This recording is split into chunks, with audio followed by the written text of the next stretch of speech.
The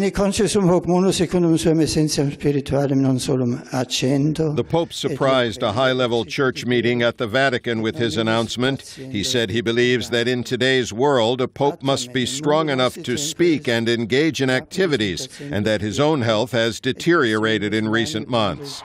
The 85-year-old pontiff said he had to recognize his incapacity to adequately fulfill his ministry, which involves global travel and almost daily meetings with officials and pilgrims. In an apparent message to his successors and a reference to his predecessor, Pope John Paul II, Pope Benedict said prayer and suffering are also part of a pope's duties, but those things are not sufficient. Pope John Paul was ill for several years before his death. People reacted to Pope Benedict's resignation outside London's Westminster Cathedral. He's been a wonderful Holy Father. I think he's guided the church in some quite difficult times. We've had our problems. Humanly, we will want a younger person who will be able to cope with the demands of the modern church, but then I'm talking as a human being. God decides. He's answered a very difficult question with quite an impressive answer, which is to say, I'm too frail to do the most important job in the Catholic Church.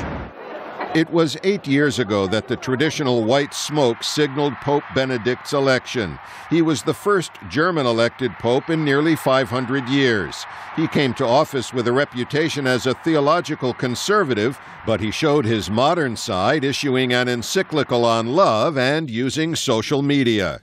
He traveled the world, preaching in Brazil, Angola, and Ireland, among many other places. He reached out to Jewish leaders in Israel and Russian Orthodox leaders in Moscow.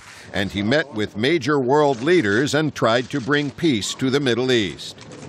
During a visit to Australia, he apologized for years of sexual abuse by priests. I would like to pause to acknowledge the shame which you have all felt as a result of the sexual abuse of minors by some clergy. The most controversial moment of his papacy came in 2006.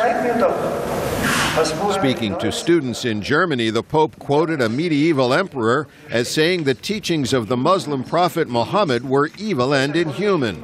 The statement sparked protests around the world and prompted the Pope to reach out to Muslim leaders. The Pope's resignation came just one day after he offered a blessing from the balcony overlooking St. Peter's Square at the Vatican. Benedicat vos omnipotens Deus. Vatican officials say a new pope will be elected in time for Easter at the end of March. Grazie. On Sunday, Pope Benedict said thank you and waved goodbye. Pessin, VOA News, London.